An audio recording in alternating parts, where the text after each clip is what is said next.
hakim dan dibebankan pembayarannya pada pelaku. Jadi pelaku yang bayar nih kalau restitusi. Pelaku yang bayar. Pelaku yang bayar. Oh. Emang ada selain pelaku yang bayar? Iya, jadi kalau kekerasan seksual dan lain sebagainya anak gitu ya. Nah, apakah untuk korban-korban lainnya di luar dari kasus-kasus yang ada undang-undangnya itu bisa juga mendapatkan restitusi? Gini, ayahnya itu mengajukan restitusi berapa waktu itu? Ganti kerugian berapa dan komponennya apa saja? Lalu bagaimana LPSK melihat itu? LPSK tuh dapat jatah ya katanya. Itu pada dapat berapa Pak? Ongkosnya Pak? Biayanya Pak? Biaya ngitung restitusi berapa Pak?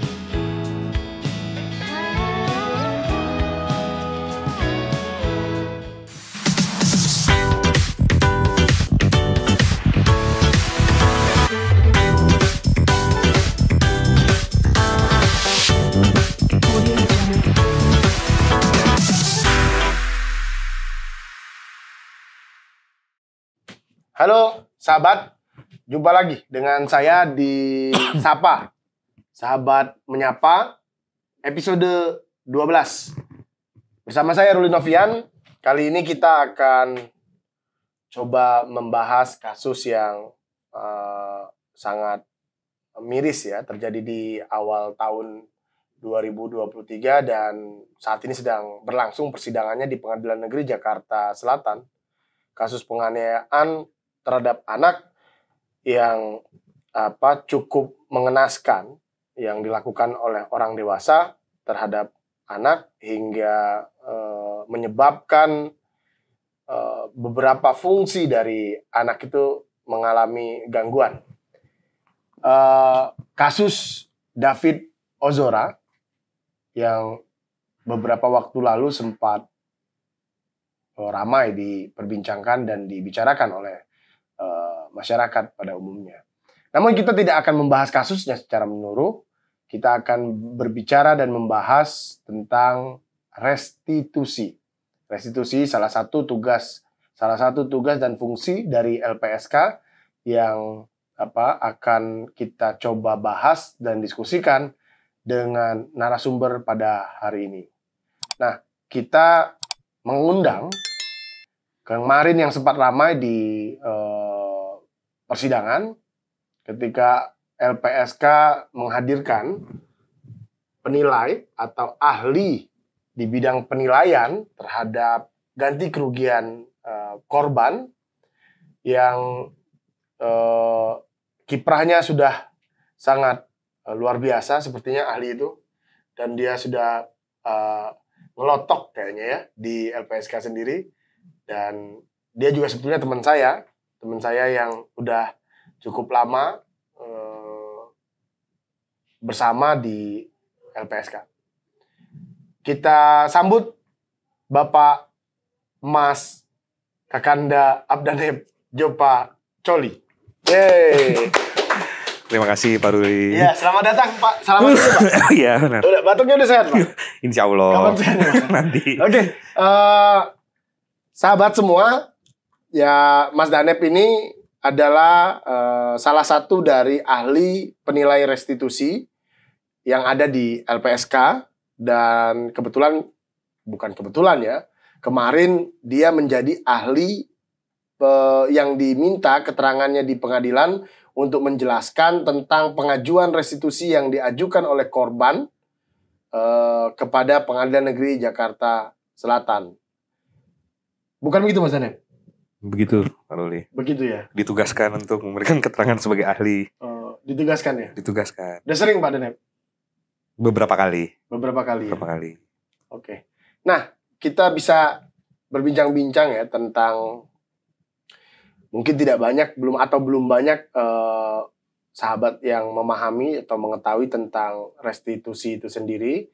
Maka kita akan coba mengurutkan tentang restitusi nanti sampai di informasi-informasi tentang kasus kemarin Pak Danep. Iya. Pak Danep, restitusi itu sebetulnya apa dan bagaimana mekanisme restitusi itu bisa diakses oleh publik gitu? Iya. Batuk lagi Pak? Iya Pak Ruli. Iya, jadi restitusi itu sebetulnya ganti kerugian. Jadi ganti kerugian yang ini hak ya, hak ganti kerugian bagi para korban tindak pidana yang dimohonkan bisa melalui LPSK atau para korban itu sendiri dimintakan ke LPSK untuk menghitung, kemudian masuk ke dalam tuntutan jaksa, diputus oleh hakim dan dibebankan pembayarannya pada pelaku. Jadi pelaku yang bayar nih kalau restitusi. Pelaku yang bayar. Pelaku kalau yang bayar, betul. Emang ada selain pelaku yang bayar? Iya, jadi kalau ganti kerugian konteks pidana memang selain restitusi ada kompensasi, Pak Ruli. Jadi kompensasi ya mekanisme perhitungannya 11-12 dengan restitusi, tapi memang kompensasi ini lebih spesifik untuk tindak pidana pelanggaran HAM berat dan terorisme. Nah, kalau kompensasi itu yang bayar negara karena dianggap negara lalai kemudian menjaga atau bisa memberikan keamanan bagi saksi dan korban. Jadi yang bayar, kalau kompensasi yang bayar itu negara, restitusi yang bayar pelaku. Oke, jadi singkatnya mekanisme ganti kerugian itu ada dua ya. Ada dua. Pertama restitusi, kedua kompensasi. Oke, kalau apa bedanya dengan penggabungan perkara dalam KUHP atau gugatan perdata ya sebetulnya?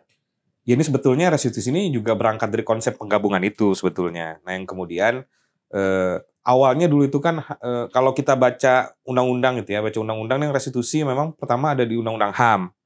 Yang kemudian dikuatkanlah ada di undang-undang LPSK 13/2006, kemudian ada di undang-undang tindak pidana perdagangan orang. Nah, semua memang konsentrasinya akhirnya pengajuan ganti kerugian itu digabungkanlah konsepnya dalam bisa diajukan dalam proses hukum pidana. Itu masuknya dua. Oke.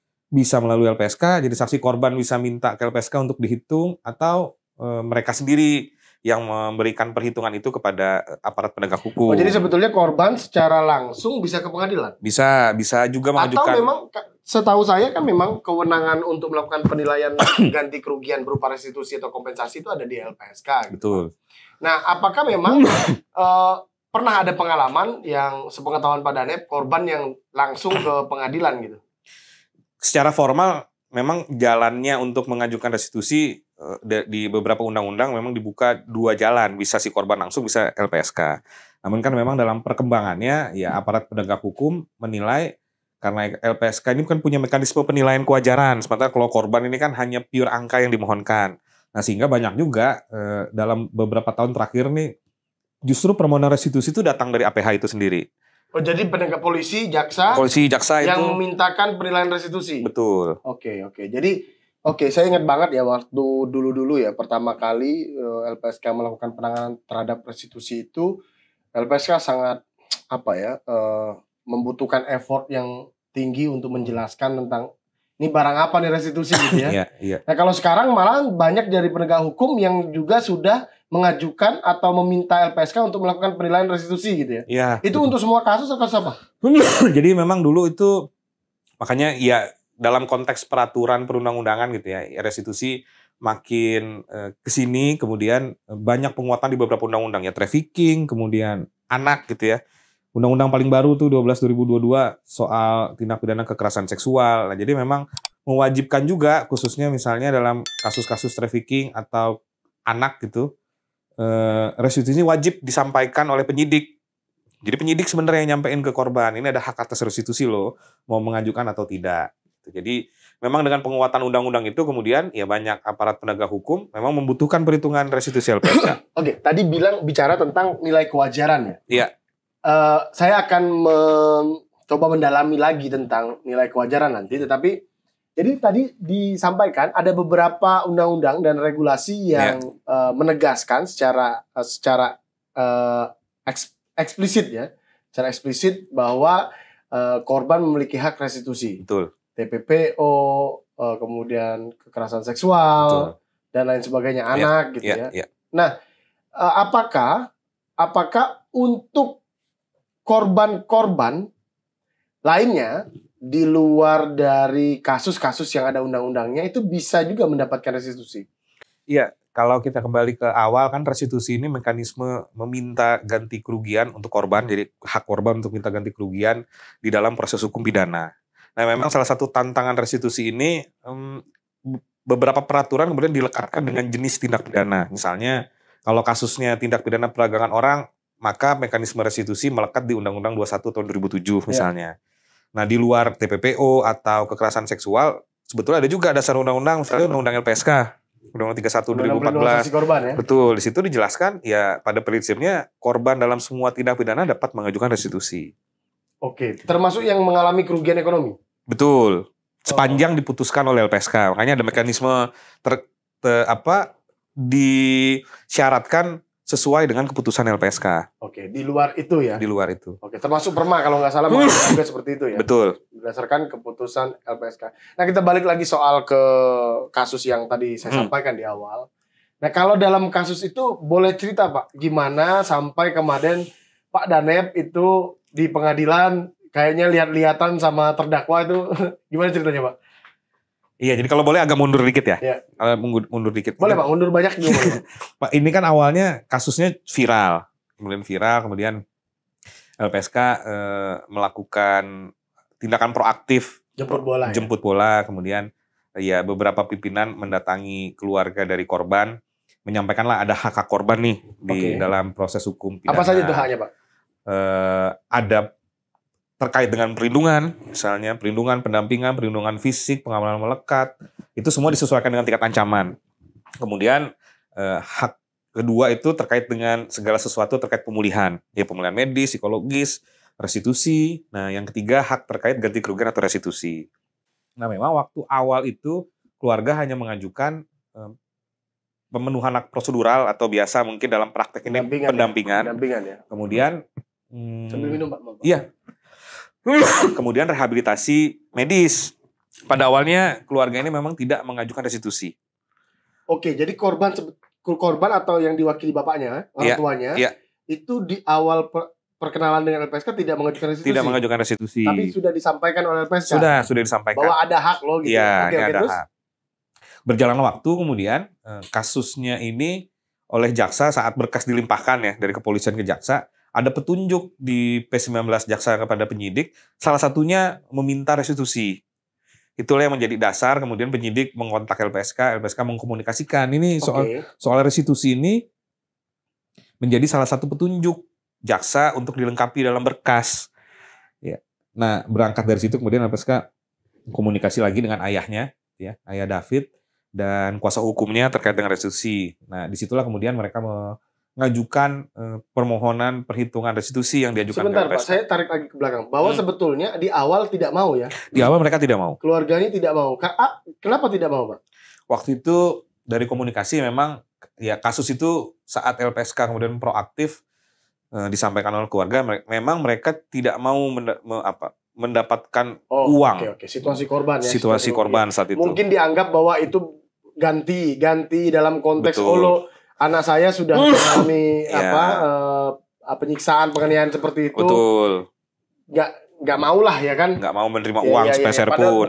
Apakah restitusi itu konteksnya itu sebetulnya? Sebenarnya tidak. Nah, ini yang kemudian mungkin ya melalui acara Sapa ini ya, ini bisa menjelaskan juga ke masyarakat nanti bahwa meminta ganti kerugian itu bukan semata-mata tanda kutip jual beli atau menggantikan penderitaan dengan uang, itu bukan sebetulnya. Tapi memang ini hak yang ada di proses hukum pidana yang bisa dimintakan. Ini hak yang melekat korban sebetulnya.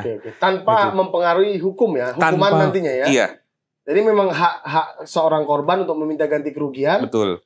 Dan bukan berarti setelah bayar ganti kerugian hilang prosesnya gitu ya. Oke. Gitu. Oke, lanjut Pak, tadi ceritanya Pak. Maaf saya potong. Nah, kemudian yaitu ya karena ada P19 dari kejaksaan, akhirnya penyidik dan LPSK mengkontak kembali keluarganya, ya ditindaklanjutilah membuat permohonan restitusi ke LPSK. Gitu. Yang mengajukan? Yang mengajukan ayahnya.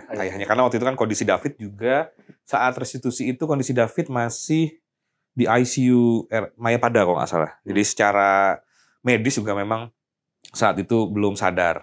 Nah, ada beberapa permohonan yang kemudian dinilai kira-kira angka kewajarannya berapa oleh LPSK. Nah, itu yang kemudian dimajukan ke penyidik. Jadi waktu restitusi di kasus ini memang dari tahap penyidikan sudah dimajukan, dijadikan satu berkas oleh penyidik.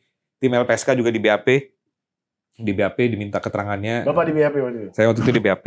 Ini jangan dipotong ya nanti. Bapak di BAP gitu, kayaknya gimana gitu. BAP sebagai saksi. Saksi ahli. Nah, yang kemudian karena sudah di BAP, hitung-hitungan ada, akhirnya kemarin dipanggil untuk memberikan keterangan dalam persidangan.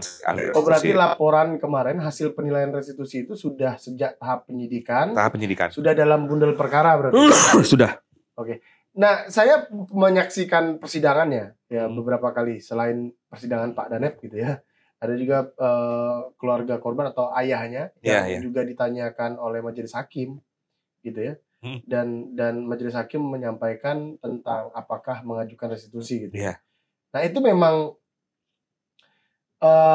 sebetulnya yang ingin gini, ayahnya itu mengajukan restitusi berapa waktu itu? Ganti kerugian berapa dan komponennya apa saja?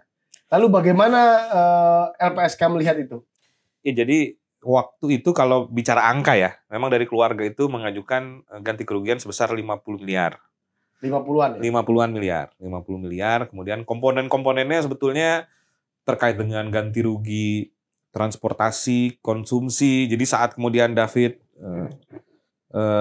menjalani perawatan medis waktu itu di Rumah Sakit Medika 3 hari, kemudian dipindah ke Mayapada, kan keluarganya harus keluar sejumlah uang ya untuk transportasi bolak-balik, kemudian konsumsi keluarga yang mendampingi, kemudian mereka nyewa buka hotel lah di dekat rumah sakit. Nah, untuk mempermudah ya? Untuk mempermudah. Kemudian bapaknya harus kehilangan penghasilan karena nggak bekerja, harus mendampingi David selama di rumah sakit. Kemudian juga ada biaya advokat.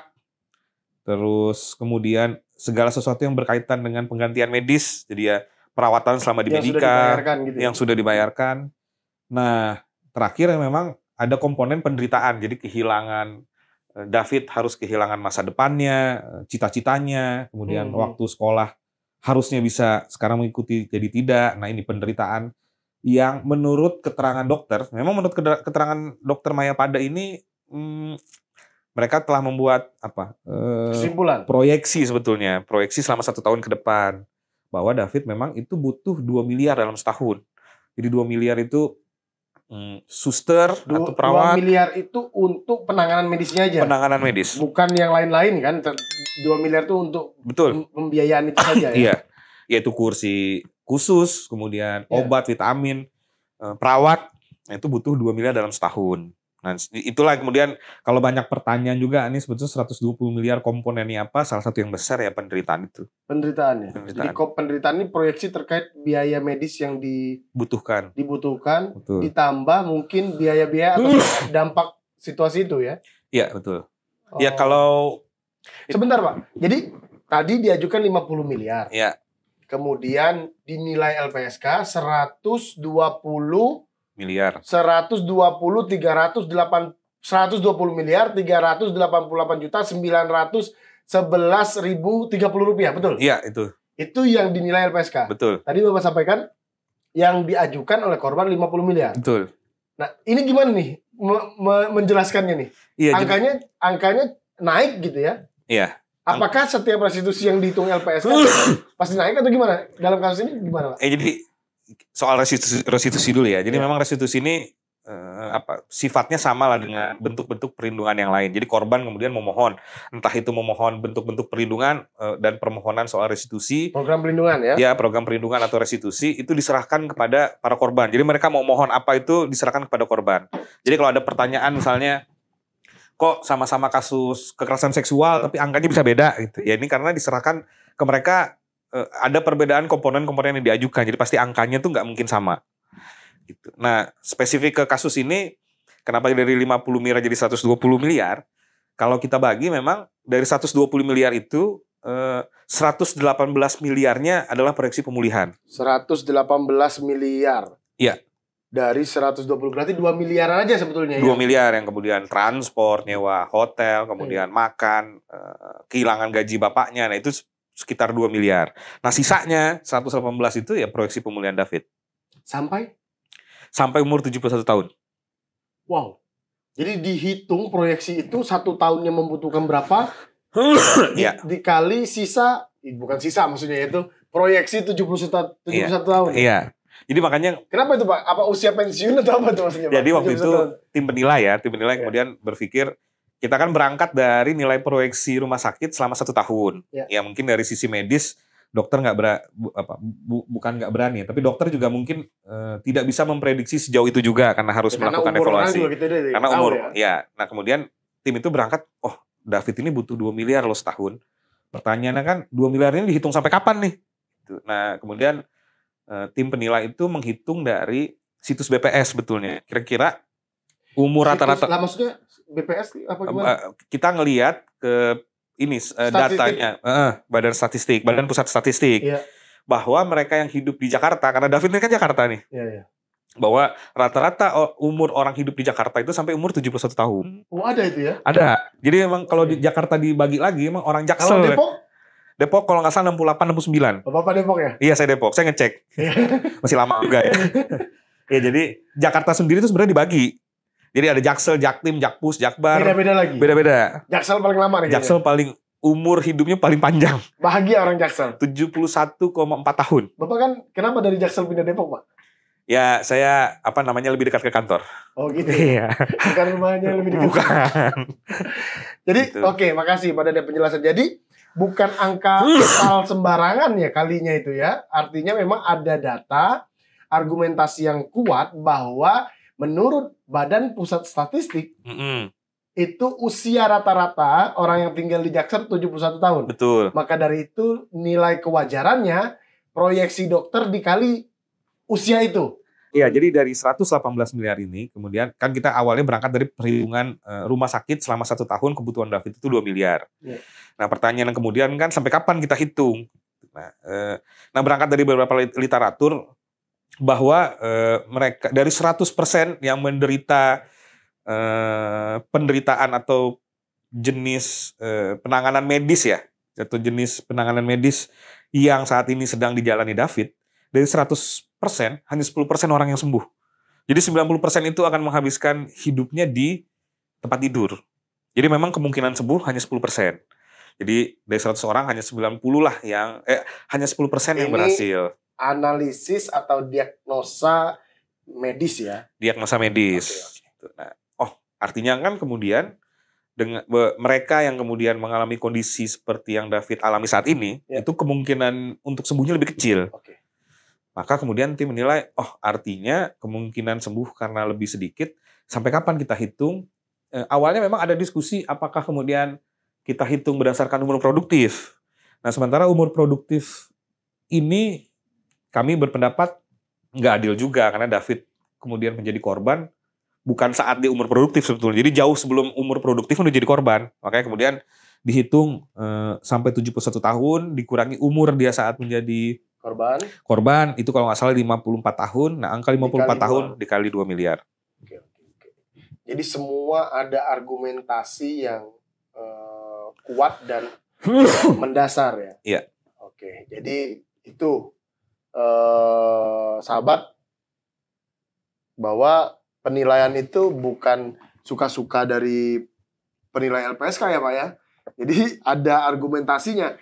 Apakah model ini sama semuanya? Model polanya, literatur, studi, kemudian proyeksi, bukti dan lain-lain itu apakah setiap penilaian itu seperti itu dilakukan?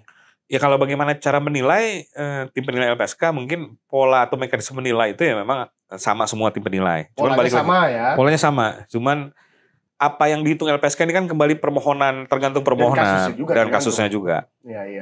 Gitu. Nah balik lagi, apakah ini yang tadi dimaksud nilai kewajaran atau seperti apa penjelasan tentang nilai kewajaran yang dimaksud itu? Nah, karena di pengadilan saya dengar hakim mempertanyakan juga yang dimaksud nilai kewajaran seperti apa gitu.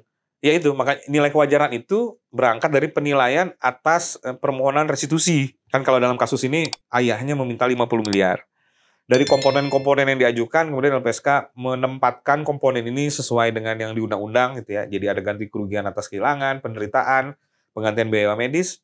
Nah, itu semua kemudian disusun. Nah, LPSK berpendapat nilai kewajaran dari yang diajukan 50 miliar, ya nilai kewajaran yang dapat diberikan kepada David itu 120 miliar. Yang semestinya diberikan ya? Yang semestinya diberikan. Pertanyaan saya kemudian, apakah selalu naik nilainya? Ada nggak yang orang ngajuin 100 miliar terus teman-teman LPSK cuma hitung 1 miliar misalnya? Ada yang nilainya turun atau memang selalu naik kalau di LPSK? Kalau pertanyaan itu banyak Pak. Ada yang di bawah, ada yang ditolak, ada yang sama nilai kewajarannya, ada yang lebih tinggi. Oh jadi tergantung kasus? Tergantung kasus. Oke. Ini karena kebetulan sebetulnya korban awalnya nggak mau mengambil haknya restitusi gitu ya. Tapi kemudian dalam proses penyidikan bukan diarahkan ya, dimintakan untuk penilaian karena ini kasus anak ya. Iya. Karena ada aturan kasus anak gitu ya. Kemudian LPSK melakukan penilaian. Oke, jadi 120 miliar sekian tadi nilainya. Iya. Angka yang cukup fantastis ya. Iya.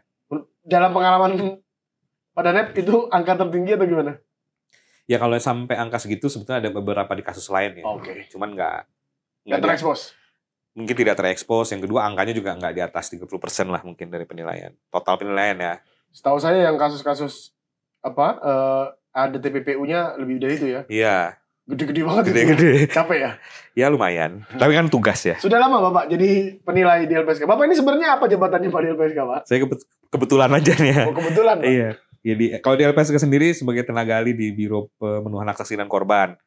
Nah kemudian dipercaya juga menjadi salah satu tenaga ahli di tim penilai. Tim penilai. Iya, sama seperti Bapak kan juga sebagai ahli ya di tim penilai ya. Oh, tim penilai ya? Iya, tim penilai ya. Oh, Bapak kan juga tenaga ahli di pimpinan dan juga tenaga ahli Saya di situ ya? Iya. Oke, makasih Pak diingetin. Iya. Oke, Mas Danep. Jadi ada satu pertanyaan sebetulnya yang saya lihat data di kita ya di LPSK itu antara pengajuan yang masuk ke pengadilan sama yang diputuskan, kalau lagi disandingkan dengan yang dibanding yang tereksekusi itu persentasenya makin turun dia. Betul. Iya. Jadi kalau diajukan 10, masuk pengadilan 5, diputus 3, dieksekusi 1 gitu. Iya. Jadi kayak ya belum nggak tahu ya, itu ada persoalan secara umum tentang ganti kerugian, mekanisme ganti kerugian restitusi. Nah, kalau dalam kasus ini sendiri itu apakah pihak dari pelaku atau terdakwa itu sudah berkomentar atau menanggapi restitusi ini sendiri? Dan kalau seandainya itu mereka menyangga atau menolak itu ada mekanisme seperti apa yang bisa dilakukan oleh LPSK sebetulnya? Iya, memang bicara angka ya. Jadi dari yang dihitung kemudian masuk ke pengadilan dan diputus memang terjadi penurunan. Jadi memang belum banyak juga. Ya ini salah satu tantangan restitusi sebetulnya. Nah kalau di kasus ini apakah ada tanggapan? Kalau saya sendiri atau tim LPSK yang lain memang sampai saat ini tidak ada komunikasi dengan pihak pelaku. Ya entah pelaku, keluarga, atau kuasa hukumnya itu tidak ada komunikasi. Tapi sebetulnya dimungkinkan kan itu? Dimungkinkan kan? Menanyakan mau bayar atau tidak gitu kan? Undang-undang mengatur itu. Betul. Nah terus? Tapi dari kalau tidak ya? Tidak. Tapi kalau kita coba baca berita, ya ada beberapa tanggapan yang diberikan kuasa hukumnya. Media malah. Di media. Oh gimana tanggapannya? Ya prinsipnya mereka berkenan, cuman mungkin ini soal angka. Oke. Jadi mereka memahami ada hak korban, kemudian mekanismenya mereka cukup paham ya, teman-teman kuasa hukum cukup paham, tapi memang mungkin yang menjadi pertanyaan jumlahnya berapa itu aja. Oh, oke. Berarti ini udah tersampaikan pesannya ya bahwa itu hak korban dan pelaku harus bertanggung jawab atas tindakan itu. Namun memang belum bisa bertemu atau memang belum bertemu ya? Iya, belum bertemu. Antara LPSK dengan terdakwa untuk kesanggupan bayar biasanya. Betul. Seperti itu. Nah, kalau ini dalam kasus lain nih, kalau seandainya pengadilan memutuskan sama atau beda gitu, atau lebih tinggi, lebih rendah kan bisa saja. Betul. Restitusi yang diajukan oleh korban gitu ya. Kemudian pelaku dalam kasus lain ini ya, pelaku tidak mau membayar itu kayak gimana mekanisme? Ada nggak sanksi atau upaya daya paksa untuk pelaku? Kalau di kasus-kasus trafficking sih ada mekanisme jika kemudian pelaku nggak bayar itu bisa dikenakan subsidiar 1 tahun. Jadi kalau hukumannya 20 ditambah 1 tahun karena nggak mau bayar restitusi. Mekanisme lain misalnya ada mekanisme soal sita harta, tapi memang harus soal harta ini harus masuk dalam proses hukum dari tingkat penyidikan ya sebetulnya. Nah di kasus ini memang spesifik di kasus anak itu yang salah satu tantangannya, dan kita juga LPSK sebetulnya juga udah bersurat ke MA. Jadi karena belum ada daya paksa kita menyampaikan bahwa ini loh tantangan restitusi dilekatkan ke masing-masing jenis tindak pidana. Kalau TPPO ada subsidiar, kalau kekerasan anak tidak diatur soal subsidiar dan sita harta. Sementara di TPKS ada mekanisme dana bantuan korban, cuman PP-nya belum jadi. Nah, itu yang kekosongan-kekosongan itu kita udah sampaikan ke Mahkamah Agung untuk bisa minta fatwa atau kira-kira saran apa yang bisa dilakukan. Karena kalau kita bicara angka, apalagi ditangani oleh LPSK, memang kasus kekerasan anak ini paling tinggi. Jadi kita berharap kekerasan juga. maksudnya termasuk KS ya? Iya, termasuk kekerasan seksual, psikis, fisik. Itu salah satu jenis kasus yang cukup tinggi di LPSK. Jadi Untuk restitusi atau kasusnya? baik kasus maupun restitusi. Oke. Jadi itu kita berharap lah ada fatwa mungkin ya. Atau jalan keluar yang bisa diberikan menutupi tantangan-tantangan ini. Apakah Perma 1 2022 itu tidak cukup? Balik lagi di Perma itu memang diatur ya, ada mekanisme sita. Tapi di kalimat akhir itu dalam hal kasus tindak pidana perdagangan orang. Jadi jadi mengacu ke undang-undang ya? undang-undang. Tidak melampaui Tidak melampaui undang-undang. Ada ya, oke. Ini juga yang kemarin ditanyakan majelis hakim. Tapi mudah-mudahan ya, sebuah pengetahuan saya setelah baca KUHP yang baru ya. Iya, Mudah-mudahan melalui KUHP baru nanti kalau sudah berlaku tuh, ini bicara tentang KUHP baru khususnya tentang korban ya, Iya. sahabat ya. 2 tahun lagi ya, 3 tahun ya. Enggak, khusus soal korban, soal lain kita nggak usah bahas ya. Iya. Soal korban itu memang sangat baik mekanismenya. Pasal 60 itu ganti kerugian dimaknai dengan restitusi. Jadi ada daya paksa, orang bisa nyicil. Kalau mekanisme kita bisa nyicil sebetulnya, bisa nyicil, daya paksa dan sita. Bisa. Iya. Gitu. Oke, dan gini saya mau nanya nih. Ada juga yang tuns nada negatif ya. LPSK tuh dapat jatah ya katanya. Itu padahal dapat berapa Pak? Ongkosnya Pak? Biayanya Pak? Biaya ngitung restitusi berapa Pak? Dapat jatah Pak? Iya, saya habis pasca LPSK hadir memberikan. Kalau gini kenapa dingin Pak? Bukan, pertanyaannya agak intimidasi soalnya. Iya, nggak, habis pasca LPSK hadir sebagai saksi di pengadilan, memang dalam beberapa penderitaan itu banyak yang pemberitaan. Iya, pemberitaan gitu ya, komen-komen. Ya ini karena juga mungkin ketidaktahuan soal restitusi ya. Jadi dianggap LPSK dituduh gitu ya, mendapatkan restitusi. Ya berapa persen LPSK bisa dapat. Yang kedua soal kok LPSK nggak adil, yang kasus ini restitusi dihitung, banyak kasus lain restitusinya nggak dihitung. Balik lagi ya, mereka nggak memohonkan ke LPSK. Kok angkanya beda, ya ada yang korban yang meninggal angkanya nggak sebesar yang sakit. Enggak, tapi Bapak belum jawab. Bapak dapat jatah ya Pak? Tidak Pak. Tidak ya? Tidak, Pak. Ada biaya nggak Pak tadi Pak? Biaya untuk restitusi Pak? Nggak ada Pak, semua dibebankan ke APBN. Nggak ada ya? Jadi Nggak ada. semua korban itu yang mau mengajukan restitusi, ya mengajukan saja ke LPSK restitusi atau melalui penyidik meminta informasi tentang restitusi gitu.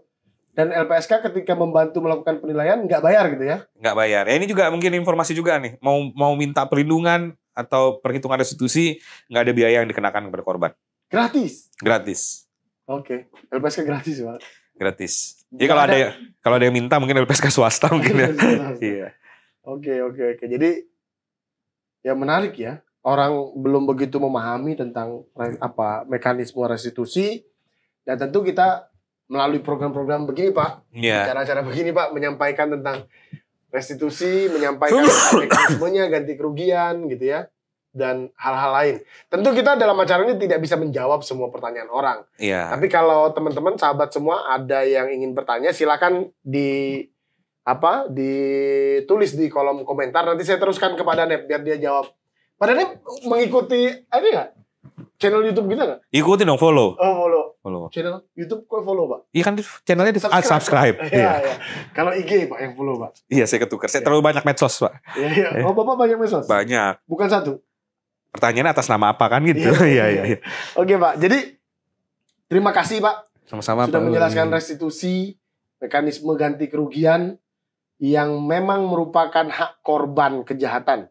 Bukan hal untuk menghilangkan proses hukum atau meniadakan proses-proses hukum bagi pelaku karena sudah membayar. Tapi memang dia di undang-undang, di regulasi yang ada, dan di mekanisme reparasi atau rehabilitasi bagi korban, dia memang merupakan hak, salah satu hak yang disediakan. Begitu ya Pak ya? Iya, betul Pak Ruli.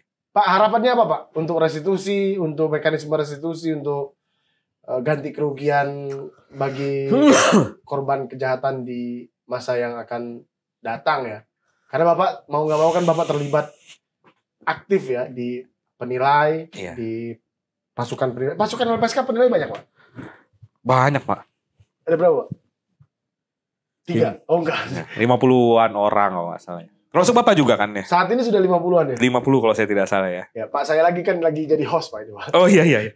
Sekitar 50 orang. Ya? 50-an orang. Gimana Pak cara Bapak bisa ikut jadi penilai waktu itu? Jadi memang waktu itu dibuka mengingat restitusi ini kemudian hal baru di dalam proses hukum pidana gitu ya. Jadi korban bisa minta ganti kerugian melalui proses hukum pidana. Kemudian permohonan soal restitusi juga ada peningkatan. Kemudian pimpinan membuat langkah harus membentuk tim penilai gitu. Jadi memang mereka semua dikhususkan untuk menangani penilaian permohonan restitusi yang masuk ke LPSK. Okay. Kemudian dibuka waktu itu kesempatan untuk mengikuti ujian. Oh, jadi ada ujian ya Pak? Jadi diuji. Jadi yang menjadi kemudian nanti kalau yang nonton ya, subscribernya nonton gitu ya. Jadi mereka yang hadir nanti memberikan penilaian itu bukan semua petugas di LPSK, jadi ada mereka yang kemudian ikut ujian dan dinyatakan lulus menjadi penilai. Tersertifikasi dong? Tersertifikasi. Oh, oke. Ada ujiannya ya? Ada. Ada yang nggak lolos? Ada juga yang nggak lolos. Ada ya? Ada. Oh. Iya. Oke, jadi penilai yang ada di LPSK itu adalah penilai yang tersertifikasi. Tersertifikasi. Dan dinyatakan lulus dalam uji kompetensi. Betul. Gitu ya. Oke, baik. Kita sudah sampai di penghujung acara program Sapa Sahabat Menyapa episode 12. Saya